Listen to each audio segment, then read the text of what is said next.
Well, welcome to the 700 Club. Let's go over to the CBN newsroom for today's top stories. Gordon, negotiations between Democrats and the president are at a standstill as the government shutdown drags now into its 10th day. Amber Strong has the latest from Washington. The president and Democratic leaders traded punches via Twitter, but that's about as far as the communications have gone. We've heard nothing in return. A negotiation, by definition, has to include both sides. Meanwhile, Custom and Border Protection is facing scrutiny after a second child, 8-year-old Felipe Gomez Alonzo, died while in U.S. custody.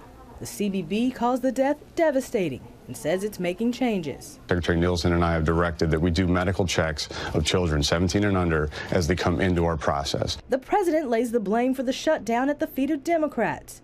But at least one Senate Republican says it's time to move past the blame game. Nobody wins in a shutdown. We all lose, and we kind of look silly. Senator Lindsey Graham met with the president Sunday to pitch a solution he says will appeal to both parties. I know there's some Democrats out there who would be willing to provide money for wall border security if we could deal with the DACA population. Then there are discrepancies over that word wall. In an interview with the LA Times, outgoing Chief of Staff John Kelly suggested the administration moved away from the idea of a concrete wall early on. We will build a wall. Who's going to pay for the wall? Democrats are reminding the president he campaigned on a wall, one that Mexico would pay for. Now he's trying to extract $5 billion from the American taxpayer to pay for something that clearly would be ineffective. Meanwhile, the CBP suggests the solution comes from a multifaceted approach, including humanitarian efforts in Central America, technology, and a barrier wall. Amber Strong, CBN News, Washington.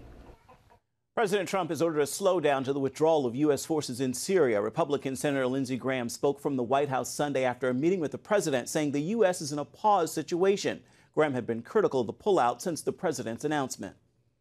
We talked about Syria, and he told me some things I didn't know that make me feel a lot better about where we're headed in Syria. He promised to destroy ISIS. He's going to keep that promise. We're not there yet. But as I said today, we're inside the 10-yard line, and the president understands the need to finish the job. The president's initial withdrawal announcement shocked lawmakers and American allies, including the Kurds who fought alongside the U.S. against the Islamic State. An intern at a wildlife conservatory in North Carolina was mauled to death by a lion during what was supposed to be a routine procedure. According to center officials, the lion escaped a locked enclosure and attacked and killed Alexandra Black, a 22-year-old from Indiana. She was an animal keeper who was carrying out a routine cleaning. The lion was shot and killed by sheriff's deputies. Black recently graduated from college and began interning at the center just 2 weeks ago. Her family issued a statement saying, in part, we are mourning, but she died following her passion. Flu cases are on the rise across America. The U.S. Centers for Disease Control and Prevention report at least 9 states are experiencing a rise in cases. Influenza A viruses have been dominating the U.S. since the beginning of October, and influenza B viruses are circulating as well. So far, at least 11 children have died from the flu this season. The last flu season was the most deadly in decades, with more than 80,000 deaths, including 185 pediatric cases. 2 of the most popular New Year's resolutions are save money and eat healthier. Most people think you have to pick one or the other because eating healthy is too expensive. Lori Johnson takes us to the grocery store to show us how you can switch to a healthier diet without breaking the bank. Just because some unhealthy foods like processed macaroni and cheese are cheap and some healthy foods like wild-caught salmon are expensive, don't think for a minute you have to spend a lot to eat healthy. Tiffany Terzak is living proof. She feeds her Atlanta family of 4 super healthy food for, get this, only $330 a month. We eat real food, so food that comes from the ground, animals that eat plants from the ground. We hardly eat anything processed, and by processed, I'm referring to boxes, just add water type of things. We don't eat that. Tiffany's online grocery budget boot camp is so popular, there's a waiting list. Probably because she saves her students an average of $2,400 a year. I believe God has given me the gift of teaching people how to eat real food on a budget. Everything involved in that arena comes easy to me. And I know it's hard for other people. Tiffany took me to her local grocery and shared her top tips, like stocking up on sale items.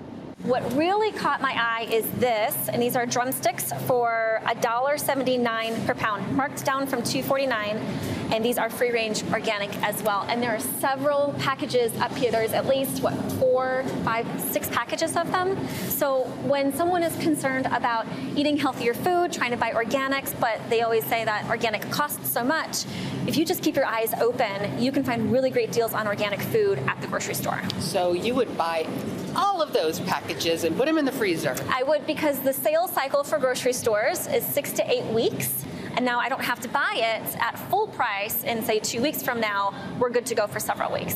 When you hit the produce department, comparison shop.